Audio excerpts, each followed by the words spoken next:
Okay, a few decades of information have come round full circle, so it's all good.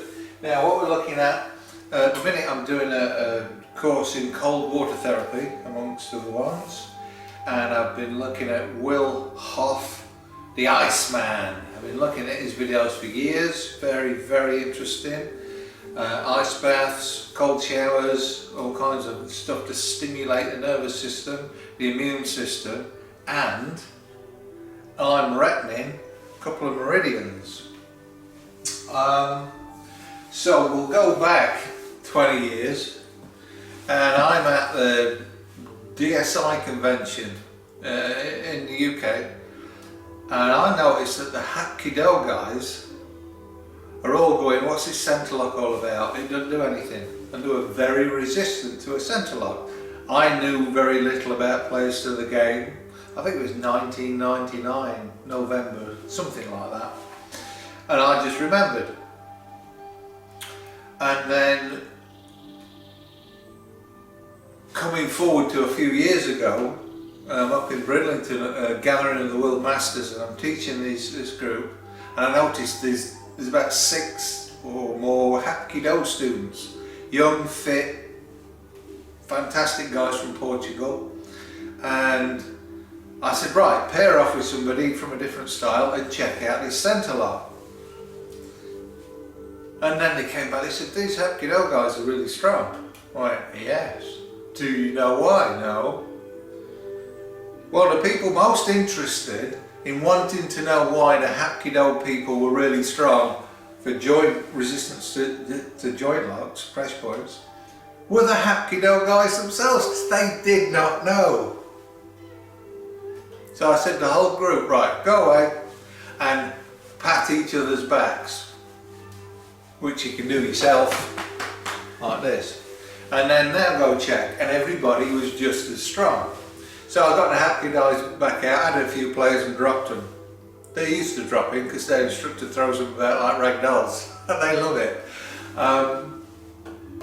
Coming forward, I was looking at stimulating the bladder meridian for stretching techniques. So I was putting pressure on bladder 57. And I thought, hold on, I know this works. What if we hit the calf muscle? That works as well.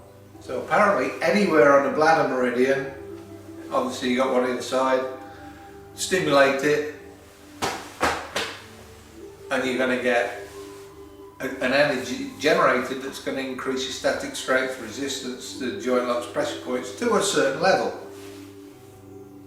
So rolling around on your back will do the same thing. So that takes me into the old cage fighter versus Qigong master. And there's quite a few videos out there, and all it does, nobody learns from it, except maybe me. All it does is show this arrogant old geezer that thinks he's Jedi Knight get a kicking from a young fit guy. Now if you're going to take on a cage fighter, at least study cage fighting. At least study the art. You might not regard it as art, study the sport. Professional boxers will study their opponent in depth with coaches. They'll have videos. They'll have information on everything, because you know there's a lot at stake. So these guys go in there because they've been doing all this energy stuff on the students. It's always worked, it's always fine, and they step out of the little village up the mountain and go into the real world where there's big people and crazy cage fighters.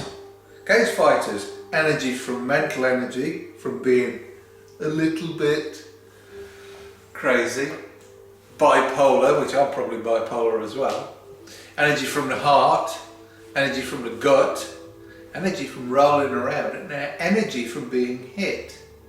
I found also if you hit the liver meridian, it also generates energy. I've got to do a lot more research on that, it's very interesting. And I thought, well, this seems to be fitting nicely together, so I haven't done this for years. I used to do it when I was training at RF Falconbury, very long time ago, 40 odd years ago. the shower heads in the military base, RF Falconbury, the shower heads were about, I remember them being about this big. And you could turn the shower up and the pressure was so much it would hurt. So I'll put it on hot and I'd whack it on cold and like that. And then go, oh. So you get a full body massage.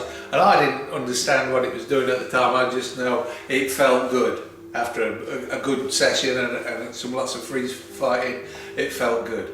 And then go have the biggest cheeseburger I could carry in the bowling alley. Anyway, so I've just done a cold shower this morning, and before I doused the meridians, and then doused after, and stimulated the bladder and the liver, which is this hitty thing. So that'll do it, which I would need to test on other people.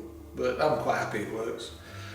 So cold showers stimulate energy generation from liver and bladder, and it's different energy to the Qigong I do from these sets, and it makes you well hard. So actually doing stuff, getting hit, rolling around on the floor, being out in the elements, being alive, actually makes you strong.